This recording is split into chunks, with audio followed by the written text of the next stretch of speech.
네, 반갑습니다. 강대 영어에서 한가람고 반을 담당하고 있는 최지웅 강사입니다.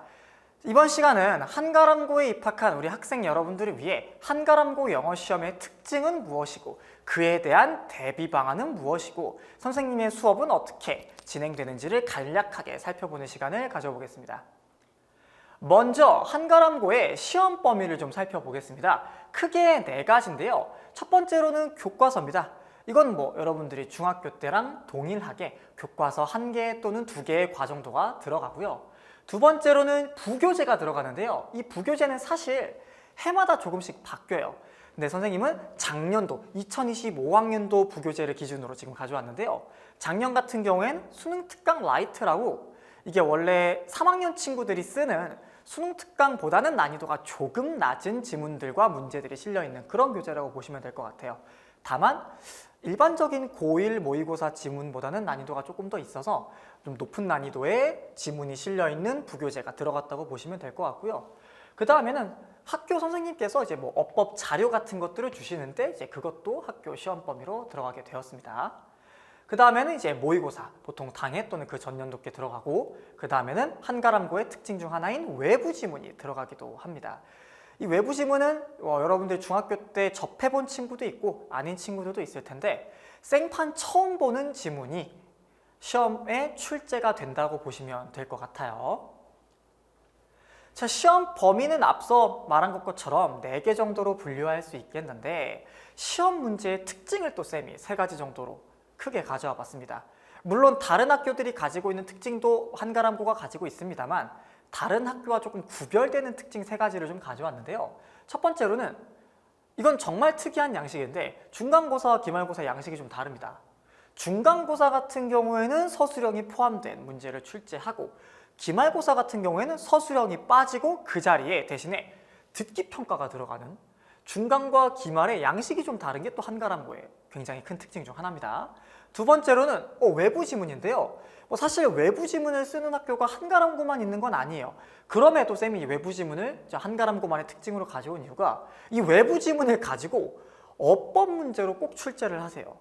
사실 외부 지문을 출제하는 기본적인 목적은 학생들의 기본적인 독해력을 알아보고 싶어서 출제하시는 경우들이 많은데 한가람고 같은 경우에는 외부 지문을 가지고 이제 여기서도 처음 보는 지문을 보고도 네가 어법상 옳은 부분과 틀린 부분을 가려낼 수 있는지를 묻는 문제가 출제가 됩니다.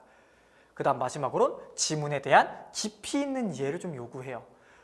모든 학교가 다 해당 지문의 내용을 물어보긴 하는데 특히나 한가람고가 이 지문을 정말 제대로 알고 있는지 묻는 문제의 비중이 좀 꽤 높습니다. 그래서 여러분들이 이 지문을 단순히 그냥 다 외우는 것뿐만 아니라 이 지문의 내용을 좀 디테일하게 이해할 필요가 있었어요. 자, 백문이불여일견이죠. 실제 문항들을 봅시다. 그래서 해당 시험 범위의 문장에 밑줄을 그어두고 이 밑줄에 해당하는 사례로서 잘못 이해한 거를 골라라 라는 문제가 나왔어요. 지금도 보면 Green consumption faces a paradox 이 부분에 밑줄을 그은 건데 해당 지문은 이제 그런 겁니다. 친환경 제품들이 오히려 역설적인 상황을 만들더라 이런 얘기입니다. 그런데 이 지문의 내용을 간단하게 번역하자면 그렇게 끝낼 수도 있겠지만 이 밑줄 친 부분에 해당하는 사례까지 알아내려고 하는 건 여러분들이 이 지문과 이 부분을 정확하게 이해해야만 풀 수 있는 문제예요. 그리고 선택지까지도 여러분들이 독해낼 수 있어야겠죠. 그래서 지문에 대한 굉장히 깊이 있는 이해를 물어본다는 게 바로 이런 양식이었고요. 그다음 두 번째로 어법 문제입니다. 이 어법 문제 같은 경우에도 사실 시험 범위에 없는 문장은 또 많이 들어와 있어요. 처음 보는 문장을 보고 여러분들이 어법상 어색한 부분을 찾아서 골라낼 수 있을 것을 요구하는 문제들이었고요. 그 다음엔 이제 우리가 넘어가서 서술형 문제를 몇 가지 볼 텐데 다음 글을 읽고 해당 단락에서 빈칸에 들어갈 만을 찾아서 써주세요입니다. 지금도 보다시피 굉장히 꼼꼼하게 읽어야 이 빈칸을 채울 수 있겠죠. 그 다음에 마지막 서답형 문제인데요. 사실 영작 문제를 어렵게 주는 학교들도 많은데 한가람고가 영작 문제를 매우 어렵게 주는 편은 아닙니다. 그래서 보다시피 빈칸을 뚫어두고 이 빈칸에 들어갈 말에 단어들을 주고 변형 없이 배열해서 쓰시오라는 문제가 나왔어요.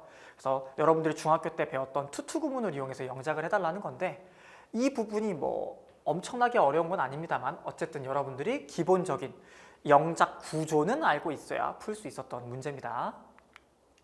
자, 그래서 다음과 같은 한가람고의 시험을 대비하기 위해서는 여러분들이 적어도 이 4가지에 대한 대비는 확실히 가지고 있어야 됩니다. 첫 번째로는 어휘입니다. 쌤이 지금 보여준 문항 예시에는 없었는데요. 한가람고의 어휘 문제는 이 문맥상 어휘가 어떻게 쓰이는지를 좀 이해할 필요가 있는 문제들이 나옵니다. 예를 들면 여러분들이 어떤 단어의 뜻을 A라고만 알고 있는데 그 단어가 B, C, D 다른 뜻도 가지고 있는 거죠. 그러면 그 지문에서는 여러분들이 알고 있는 A라는 뜻으로만 쓰이진 않을 수도 있기 때문에 여러분들이 해당 지문의 단어가 얼마나 많은 의미를 가지고 있고 이 문맥에서는 어떤 의미를 가지고 있는지를 이해할 필요가 있겠습니다. 두 번째로는 어법인데요. 아까도 보다시피 우리가 뭐 어법으로 나올 만한 포인트들은 있으나 중학교 때처럼 범위가 정확히 있는 건 아니란 말이에요. 그래서 꾸준히 어법 학습을 하면서 여러분들이 근본적인 어법 실력 향상을 가져와야 우리 한가람고의 어법 문제를 대비할 수 있을 겁니다. 세 번째로는 지문 변형에도 대비할 수 있어야 됩니다. 아까도 보다시피 밑줄 친 부분에 사례로 옳지 않은 것은 이런 식의 문제가 나오기 때문에 단순히 해당 부분을 한국말로 내가 번역할 수 있어요 또는 해석할 수 있어요 에서 끝나는 게 아니라 우리가 이 부분을 가지고 어떻게 변형해서 물어볼 수 있는 건지도 여러분들이 학습을 해야 돼요. 그래서 다양한 변형 문제들을 학습해 보면서 이렇게도 변형이 되고 저렇게도 변형이 될 수 있구나를 여러분들이 체화할 수 있어야 됩니다. 그 다음 마지막으로 이제 외부 지문에 대한 대비까지도 겸해야겠죠. 근본적인 독해력, 그 다음에 또 어법 실력을 가지고 향상시킬 수 있어야 우리가 처음 보는 지문에 대한 대비도 완벽하게 할 수 있을 겁니다. 자, 그래서 여러분들이 저 4가지 대비 방안을 혼자 하기는 힘들잖아요. 그래서 가능하면 선생님과 같이 했으면 좋겠는데, 그래서 여러분들 한가람고 1학년 반을 위한 커리큘럼을 쌤이 이렇게 가져왔습니다. 크게 4단계로 분류했는데요. 자, 첫 번째 단계부터 보면 0단계입니다. 0단계. 내신 기간 전에 이루어지는 단계를 말합니다. 이제 중학교에서 고등학교로 처음 올라오는 학생들이 좀 오해를 하는 측면들이 있어요. 중학교 때야 뭐 내신 기간 뭐 3주, 4주, 정말 길면 5주 내내 그냥 열심히 외우고 뭐 문법 시험범위 있으니까 열심히 뭐 그거 해당하는 문법만 공부하고 하면 80점, 90점을 맞는 게 어렵진 않았을 텐데 고등학교는 그렇지 않고요. 특히나 한가람고는 더더욱 그렇지 않습니다. 그래서 여러분들이 내신 기간에 들어서야 내가 내신 대비를 한다라는 건 환상이자 착각에 불과합니다. 사실상 내신 대비는 내신 기간 전부터 이루어집니다. 그래서 내신 기간 전부터 우리는 내신 대비를 하고 있을 건데 선생님은 기본기, 어법, 어휘, 독해력 향상을 중심으로 이제 가져갈 거예요. 이게 고등 영어의 기본기입니다. 내신뿐만 아니라 수능 및 모의고사에서도 적용되는 기본기인데요. 뭐 여러분들과 이제 어휘 공부를 하고 어법 문제를 풀어보고 모의고사 지문을 분석하고 또 풀어봄으로써 여러분들이 가지고 있는 기본기의 향상을 목표로 하는 그런 단계가 되겠습니다. 자, 그 다음 단계부터는 이제 내신 기간이 시작되고 나서부터의 단계입니다.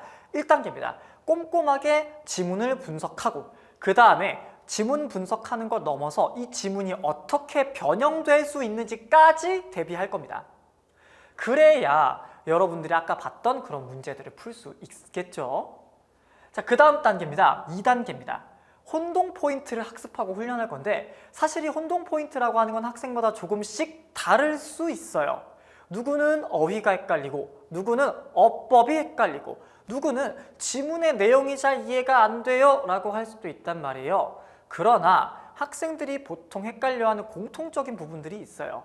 그래서 어휘에서는 이런 부분이 헷갈리고 이 지문에서의 어법으로 나왔을 때는 이런 부분이 헷갈릴 거고 그 다음에 지문의 내용을 이런 식으로 물어봤을 때는 여러분이 힘들 수 있으니 쌤이 그 부분을 같이 학습하고 여러분들이 또 적용해서 훈련하는 시간을 가져볼 겁니다. 특히 한가람고는 같은 말을 다르게 풀어 쓰는 걸 굉장히 많이 좋아하는 그런 학교이기도 합니다. 그래서 이거를 어려운 말로 패러프레이징이라고 하는데 이 패러프레이징을 중심으로 많이 훈련하는 그런 단계가 될 거예요. 그 다음 마지막 단계로는 지금까지의 한가람고 기출문제 분석을 넘어서 새로운 유형의 문제나 지금까지 나오지 않았던 패턴으로 문제가 출제될 수도 있습니다. 실제로 학교 시험은 조금씩 변화하고 있어요. 그래서 굉장히 다양한 변형 문제를 풀어보고 학습하면서 어떠한 문제가 나와도 여러분들이 1등급을 확보할 수 있는 그러한 일종의 기반을 마련해 준다고 보면 될 것 같네요. 자, 그래서 다양한 변형 문제를 통해 여러분들의 안정적인 1등급을 확보할 수 있도록 선생님과 최선을 다하는 시간을 가져볼 겁니다. 지금까지 한가람고에 입학한 우리 학생 여러분들을 위해 한가람고 영어시험의 특징과 대비 방안을 살펴봤는데요. 지금까지 너무 간략하게 살펴보다 보니까 궁금한 사항이 더 있는 친구들도 있을 것 같아요. 쌤이 그래서 여기 선생님 인스타 아이디를 위에다 적어놨습니다. 그래서 더 궁금한 사항이 있는 친구들은 여기 있는 인스타그램 아이디로 선생님께 질문을 하면 쌤이 확인하고 바로 답변해 주겠습니다. 지금까지 한가람고의 영어시험 대비를 위한 학습 길라잡이였습니다. 우리 강대영어 학원에서 봅시다. 안녕.